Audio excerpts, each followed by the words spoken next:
results. WHNT News 19 starts now with breaking news.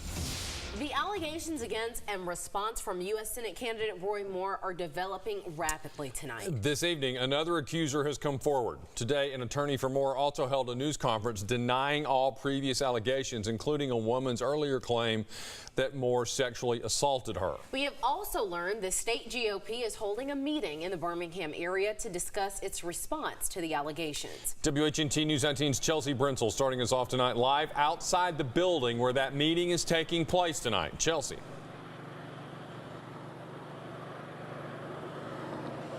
Yeah, we are here at the Embassy Suites in Hoover. WHNT has learned this is where... Live in Hoover, Chelsea Brenzel, WHNT News 19. Roy Moore's attorney held a news conference a couple hours ago about the allegations against Moore, and he specifically challenged one woman's allegations of sexual assault and the evidence her attorney presented earlier in the week. Speaking today in the Birmingham area, Moore's attorney and former campaign chairman Philip Jareggi challenged Beverly Young Nelson's account of her alleged encounter with Moore. WHNT News 19's Kristen Connor joins us from the newsroom to explain what Moore's attorney suggests can prove Moore's innocence. Kristen? Clarissa, not only did he deny the allegations against Moore, in the newsroom, Kristen Connor, WHNT News 19.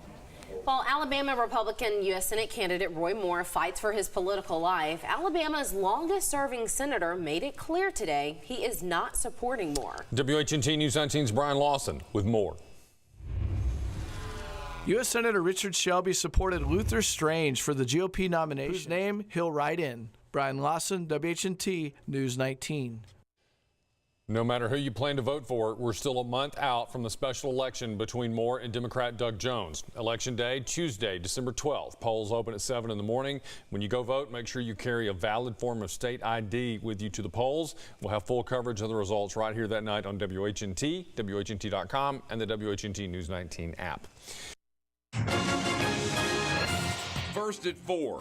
Today is the day, which means it's almost over. All the ads, all the accusations. The bitter fight between Doug Jones and Roy Moore is now under 3 hours until the polls close. And Madison County voters decide on renewing a tax. Crucial dollars at stake for local schools. Remember the bullied child Keaton? His mother is now in the spotlight, and not in a good way. WHNT News 19 at 4 starts now.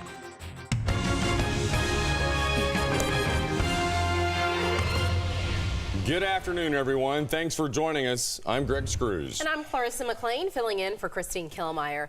Well, the polls have been open since 7 this morning for the special Senate election between Doug Jones and Roy Moore. And polling places across the Tennessee Valley saw some solid voter turnout in the early hours of Election Day. Now, you still have about 3 hours to get out and vote if you haven't already. Doug Jones cast his ballot around 8 this morning at Brookwood Baptist Church in Mountain Brook, surrounded by supporters and members of state and national media. WHNT News 19's Chelsea Brenzel is with the Jones campaign and filed this report. Good afternoon. Chelsea Brenzel, WHNT News 19. Roy Moore, meanwhile, arrived at his polling place in gallant as only he can, and that is striding in on horseback. Moore's wife, Kayla, also joined him on horseback this morning to cast their ballots, and they, too, were flocked by supporters and members of the media after they voted. WHNT News 19's Siobhan Bryan and Chris Davis are with the Moore campaign in Montgomery today and have more. Hello from Montgomery. I'm Chris. For our special coverage that begins at 8 o'clock. You can find that on WHNT2, on Facebook Live, and on WHNT.com. And at 9 o'clock, we go to our main channel for additional special coverage, and we will continue to bring the numbers as they roll in, beginning at 7 o'clock on the main channel up until 10:30. And of course, we'll have you covered on every single platform on social media. So for Siobhan Bryan, I'm Chris Davis here in Montgomery. We'll send it back to you. All right, thanks, guys. And if you live in Huntsville, Madison, or Madison County, you also had the chance to vote today for or against several school taxes. School leaders are hoping they've done enough to convince people why a tax renewal appearing on Madison County ballots is so important. Leaders are quick to point out these are not new taxes or increases. They are renewals of taxes that you already pay. And each tax renewal appears on ballots as a series. Another race that only some voters in parts of Morgan and Limestone limestone counties we'll see at the polls. The Alabama House of Representatives District 4 seat. And that seat was vacated earlier this year when former Representative Mickey Hammond was convicted of corruption charges in September. Now, the 4 names on the ballot for the House District 4 seat are Republicans Tom Fredericks, Parker Duncan Moore, and Tom Willis. The sole Democratic qualifier is Juanita Allen Healy. If one of the Republican candidates does not receive the majority of the vote, there will be a primary runoff in February and a general election in May. And don't forget again, WHNT News 19 is your trusted source for election coverage. Yeah, we will bring you results as soon as they come in, live on WHNT2 starting at 8 p.m. and here on our main channel starting at 9. You can also stream our election special live on our website, WHNT.com, the WHNT News 19 app, or 6 starts now. Welcome in, everyone. I'm Greg Screws. And I'm Clarissa McLean. We are tracking some storms moving through the Tennessee Valley right now. So let's quickly get to Chief Meteorologist Jason Simpson for the latest. Jason. There is a severe thunderstorm warning in effect for Lauderdale and Northwest Limestone close to 6:40 p.m. Heavy storms likely again tomorrow and Friday. We'll talk all about it coming up. Alabama Representative Mo Brooks is running for re-election to the House. He held a news conference this morning to announce a major endorsement that he's hoping will encourage more Alabama voters to cast a ballot for him. WHNT News 19's Kelly Vaughn was at that news conference and joins us now from the newsroom. So Kelly, where did this big endorsement come from? Well, Representative Brooks announced that yesterday afternoon he received a call from President Trump. He says the president called him from Air Force One to endorse his re-election bid for the 5th District. Representative's behalf in the final days of the primary race. Now, so far, President Trump has not publicly endorsed Brooks. We have reached out to the White House for confirmation of his endorsement and have not yet received a response. And so far, Congressman Brooks has not been mentioned on the president's Twitter feed. And Kelly, at the same time, Mo's Republican challenger for the District 5 seat, Clayton Hinchman, also held a news conference. And he said that while he respects the president's opinion, he doesn't think it will make much of a difference in the race. Take a listen. Obviously, I have tremendous respect for the president, but I think President Trump also endorsed Luther Strange, then he endorsed Roy Moore, and I'll tell you, he's about to go 0 for 3. Have any comments on Hinchman and his campaign? Yes, he says this endorsement from the president, it's a message to his opponent. He says it's proof that Hinchman's attack ads saying he wasn't a Trump supporter are not truthful. When you're trying to say that Mo Brooks and Donald Trump don't get along and they can't work together, that when the president then endorses you, that pretty much dispels that entire false narrative that my opponent has advanced throughout this campaign over the last 12 months.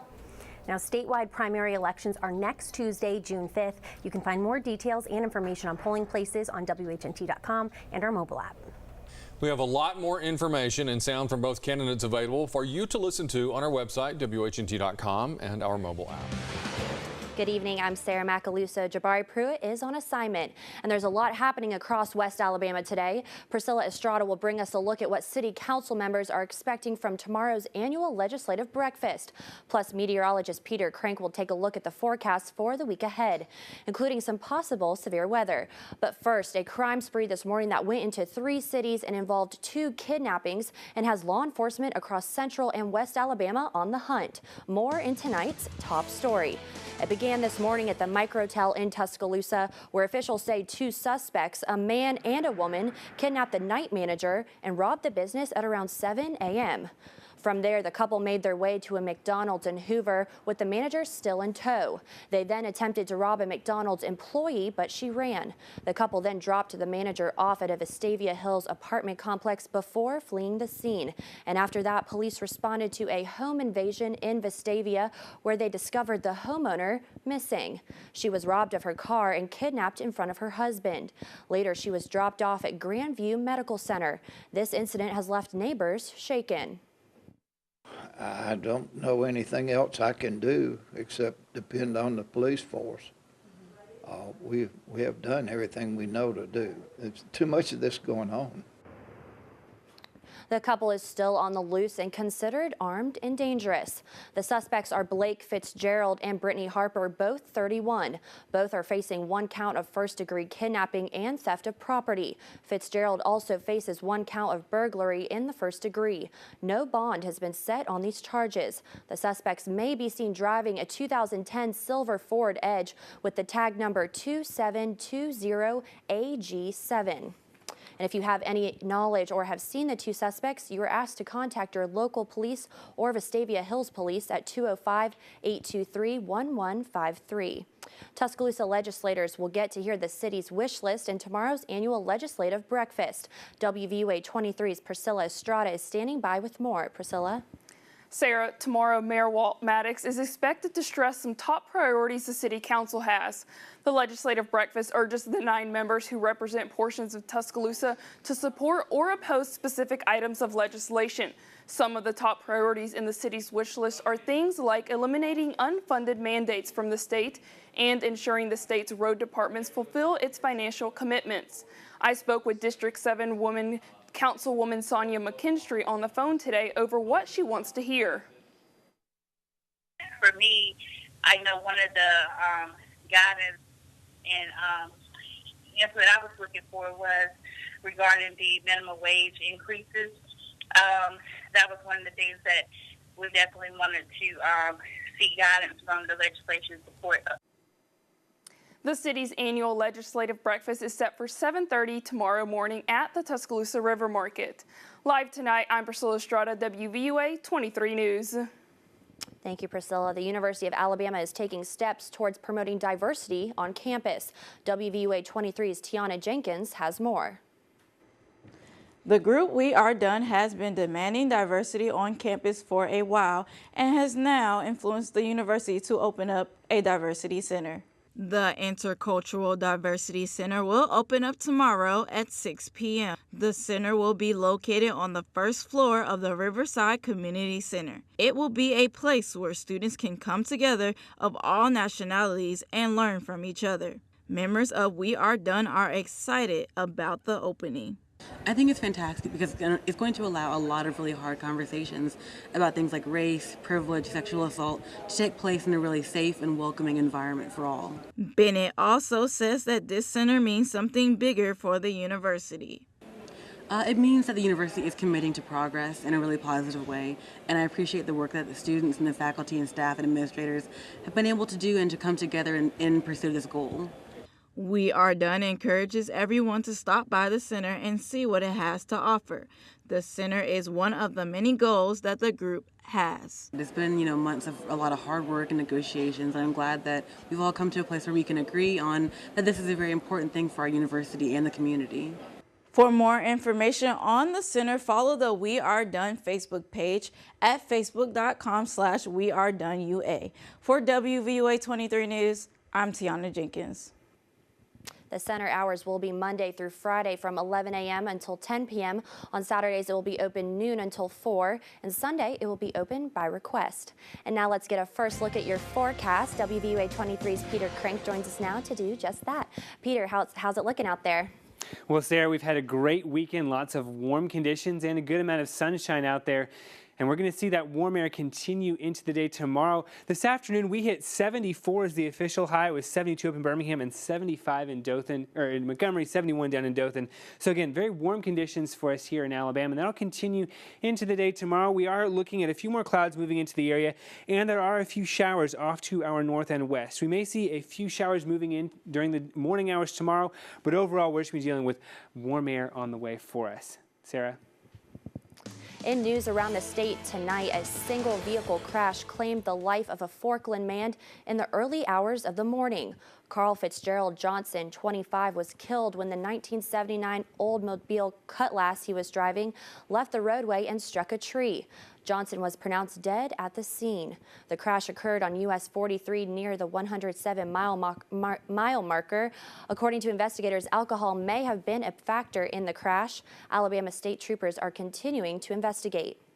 Republican Chris Blackshear has claimed a vacant seat in the Alabama House without an election. Blackshear filled the position Friday after Democrats failed to qualify a candidate for the seat. Longtime legislator Leslie Vance, who died in November, was the last to hold the position. Blackshear will serve on the county and municipal government, financial services, and insurance committees. House Speaker Mike Hubbard of Auburn says Blackshear has diverse experience in financial services, radio broadcasting, and public service.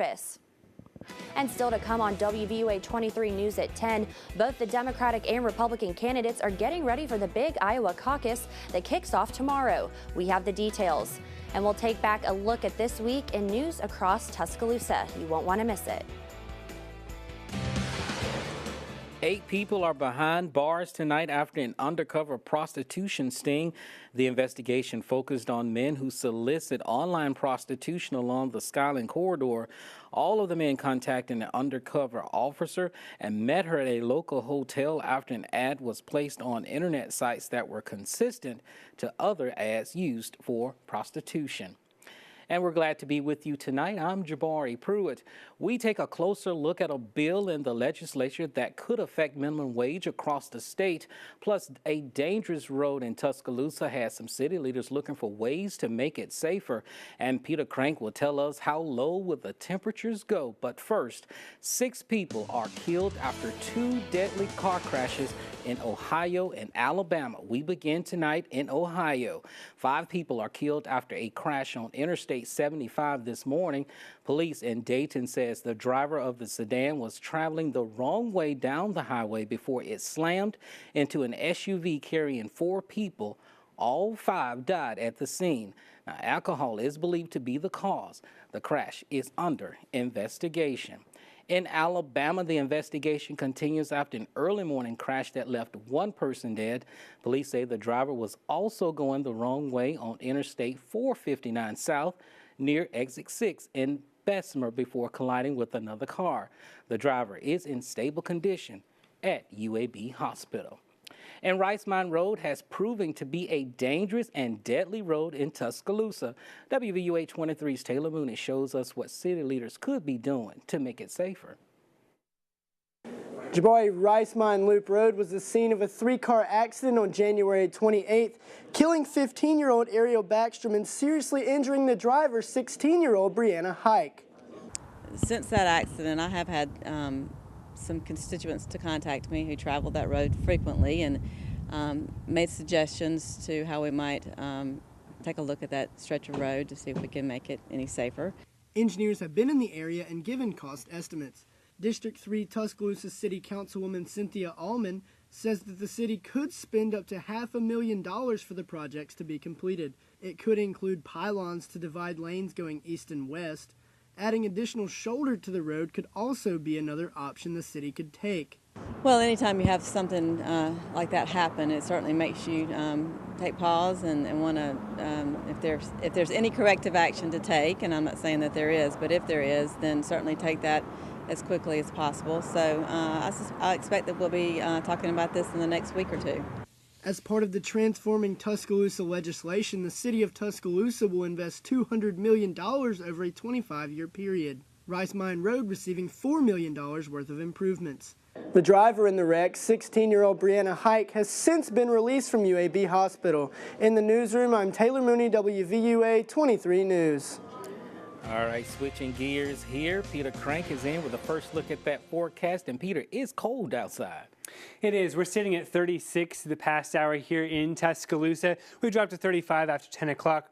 Further to the north, it is in the single digits and below 0. We're sitting at 7 in Minneapolis and -1 in Boston.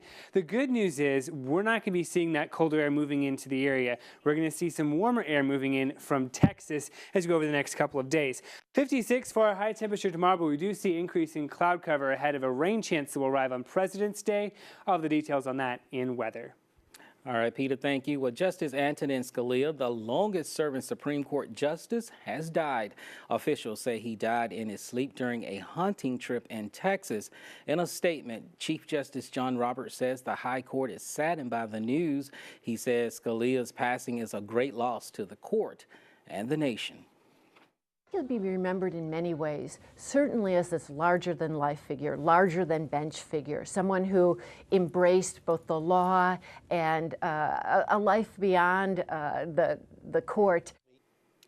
Now, he was 79 years old.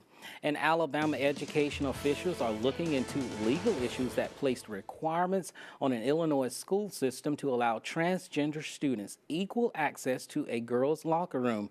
The meeting took place in Hoover, Huntsville, Selma, Decatur, Anniston, and Chickasaw. And Alabama lawmakers are expected to vote on a bill that would block cities from setting local minimum wages. WVUA 23's Yostina Benoob joins us live now with more. Yostina. Jabari, the proposed legislation comes after Birmingham proposed a wage increase for the city. By March 1st, they hope to raise wages. According to WVUA 23's political analyst Steve Flowers, legislatures control a lot of decisions that local county and city governments make. They do that sometimes. They will sometimes exert their influence, which was the case Representative Faulkner in Jefferson County is doing now. He does represent a very small portion of the city of Birmingham.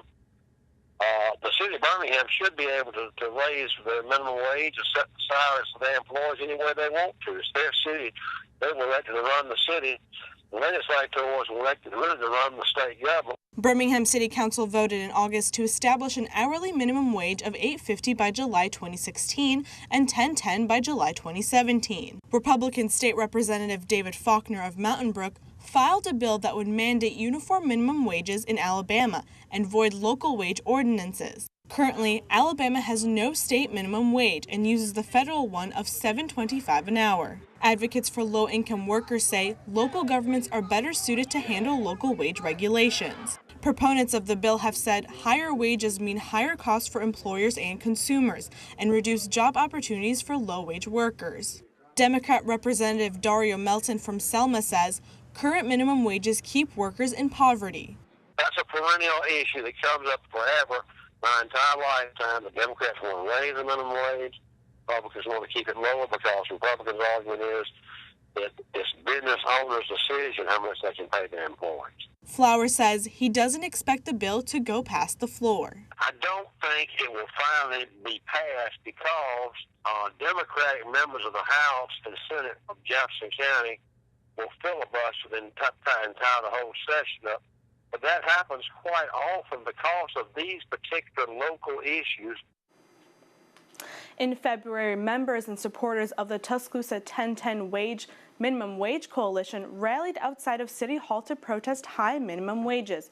Mayor Walt Maddox met with the coalition back on January 27th. He supports a minimum wage increase but believes this is a matter of the state legislature. Reporting live tonight, Yostina Benoob, WVUA 23 News. All right, Yostina, thank you. Well, Tuscaloosa City Schools will host a series of community meetings. According to the Tuscaloosa News, the meetings are to inform parents about the strategic plan. It passed back in December. It focuses on curriculum and instructions, investment in staff, and capital improvements. The meetings are Thursday, February 18th at 6 p.m. in the auditoriums at Central, Northbridge, Bryant, and Central High School, rather. The Tuscaloosa's first black police officer is laid to rest today. Willie Byes Jr. was hired in 1966, but because he was black, he did not receive all of the same benefits as other police officers. He was 79 years old. An update to a story we first told you about last month. A Northport family has learned that 4-month-old Michael McMullen, who died after he stopped breathing at La Petite Daycare in Birmingham, was ruled accidental. He died 6 days later. The family filed a lawsuit against the daycare. It closed last month. On a lighter note, Tuscaloosa came out this morning to take a walk and raise awareness for heart disease. WVUA 23 Yasmin Panetta has more. That's right, Jabari. Hundreds came out to raise awareness against heart disease at the West Alabama Heart Walk, but this was more than just a fundraiser for one mother. Gina Simpson was not only a participant at the Heart Walk, she lost her daughter to heart disease. The only explanation for that is that the test to diagnose her doesn't exist yet. Only one of the purposes this walk serves. Different tents were set up around the Tuscaloosa Amphitheater to educate the public on health, fitness, and to raise funds for research. The walkers eat a Brussels sprout at each station. They get a sticker, they come back, they get a free t-shirt. This was the second year the Brussels Sprout Challenge was added into the event, but Leslie Skyner says it has been a fun and an effective way to promote a heart-healthy diet. And all of the funds that were raised today stay local and help to support local projects. Reporting from the studio, I'm Yasmin Pineda, WVUA 23 News. And still to come on the news at 10, see how one event is bringing some culture to Tuscaloosa. Plus, we'll take you to the ball. Stick around. We're coming right back. This is WVUA 23 News at 5. Thanks for joining us. I'm Philip Coleman, filling in for Lynn Brooks. Topping the news tonight, after yet another active shooter situation, this time in San Bernardino, California, we spoke with local first responders who would deal with such traumatic situations in this area. WVUA 23's Chelsea Barton is live now in the newsroom with details. Chelsea. Philip, today I visited Northport Police Department where I learned about the programs, training, and coping resources that are available to them. Now, twice a year, the city of Northport puts on drug and trauma training for its employees, including first responders. Here, they learn about the therapy and counseling services through the Employee Assistance Program run by DCH. Lieutenant Chris Stewart with Northport Police Department says anytime officers are involved in traumatic situations, this service is available to them. As a supervisor, he is trained to look for changes in behavior in officers that may be a result of a case they worked. However, Stewart tells us many times it's the officer's partner or fellow officers that can best notice when something is wrong. I've been involved in law enforcement about 29 years, and there's times when I think of stuff that I've seen, and it goes with you. So you have to talk to somebody about it. We encourage our officers, if you're having problems, talk to somebody. It don't make you no less of an officer and less of a man. You have to get that stuff dealt with. For all employees using EAP, it is confidential. Live tonight, I'm Chelsea Barton, WVUA 23 News. Now the latest on the suspect on Wednesday's mass shooting there in California. The landlord who rented an apartment to the couple who shot and killed 14 people in San Bernardino allowed reporters inside today. Authorities are now investigating the shooting as an act of terrorism after the discovery of posts that one suspect made on Facebook during the shooting. In that post, the female shooter made a pledge in support of ISIS. It was just a normal day at work. I mean, obviously there was something going on because we at in front of the library there was a lot of cars, so we knew an event was going on. We knew it didn't belong to us, so we just go into our offices and do work as usual. And authorities say that neither of those two suspects had been in trouble with the law before, and they were not on any watch list. Now an update to a murder from earlier this week. The Alabama Law Enforcement Agency is investigating the murder of 27-year-old Tony Holloway, who was shot shortly before 2 p.m. on Monday in York, Alabama. 45-year-old Stephanie Moore turned herself in to the York Police Department the same day of that murder. York Police Chief Brian Harris says there was no relationship between the victim and the suspect, but a motive may have stemmed from Holloway accusing Moore's son of stealing. Turning now to the SEC championship game, with the Alabama Crimson Tide set to face off against the Florida Gators this weekend in Atlanta.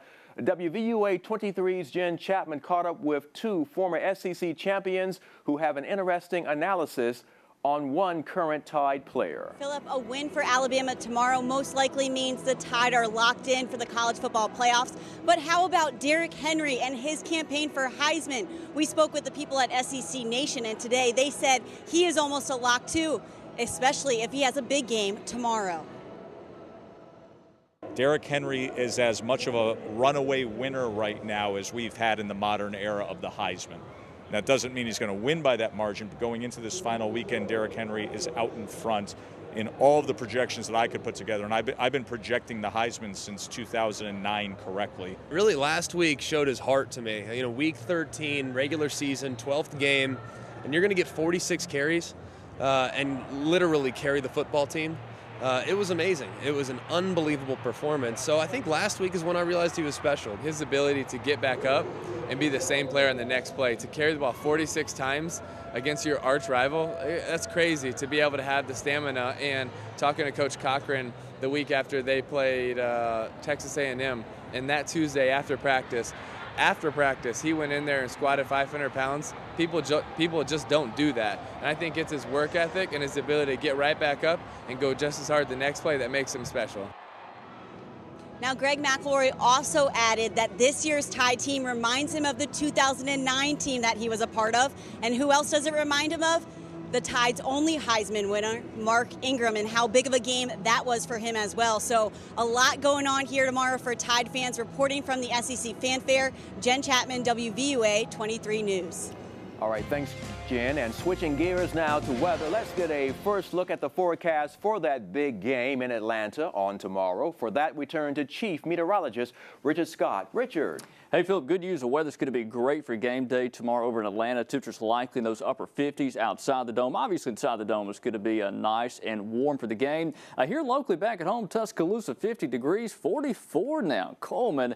Hey, it's cool this evening. Been outdoors, getting cold now. The sun has set. Satellite and radar composite, nothing happening out there across Alabama or Mississippi, even Georgia this evening. Travel will be 5 heading out to the game. Forecast locally tonight getting a little cooler. We'll talk about the chance for frost tonight, but a nice weekend weather is coming up. Philip. All right, thanks, Richard. A University of Alabama sports program is keeping up its popular and heartwarming tradition for the holidays. WVUA 23's Kristen McIntosh has that story. Philip, the ladies of Alabama gymnastics are no strangers to being called champions, but today they decided to put the spotlight on some other people who they think are winners. It's awesome just getting to really help out and see the kids' eyes light up and how much they enjoy just playing around in here, and I think it really humbles us and helps us appreciate what we have. Yeah, it's such a blessing to just be here and then to give back to these little kids. The Alabama gymnastics team hosted their annual holiday celebration for the Children's of Stallings Rise Center on Friday afternoon. The team opened up their practice area to let about 100 energetic little ones play around. Gymnasts set up 5 stations for them to explore and learn some techniques. And even though it was apparent children were learning and having fun, Alabama gymnastics coach Dana Duckworth says it's them who inspires the team. The children who are mixed with some that are typically developing and some that have special needs, it's just an appreciation for how hard they work and how motivated they are to just live every day. Director of the Rise Center, Annie Gillen, says she's appreciative and that it's a form of therapy for the kids. We wish we had this room and this space at the Rise Center. It's just, I mean, for them to be able to jump and bounce and climb and just experience this, it's just wonderful for them. And of course, this annual event is expected to take place next year. Reporting in Tuscaloosa, I'm Kristen McIntosh, WVUA 23 News. And a former Crimson Tide football player helped to spread some holiday cheer this morning. Christian Jones teamed up with North Flight Aerial Medical Services to visit some hospitals and nursing homes. Jones flew by helicopter to several counties to meet fans, pass out flyers, and sign autographs. He says that he has accomplished a lot, and now he wants to serve his community. Being out of football, first time my whole life for this amount of time. I guess it was a time to give back and try to help the community here in Tuscaloosa, where I play football, and back at home. And by home, Jones means Birmingham. He says he plans on doing things like this for the community there in Birmingham as well. Now, coming up after the break, Alabama Power donated a grant today to a local agency that helps the community in a special way. And the West Alabama Christmas Parade will be here before you know it. We'll have a preview.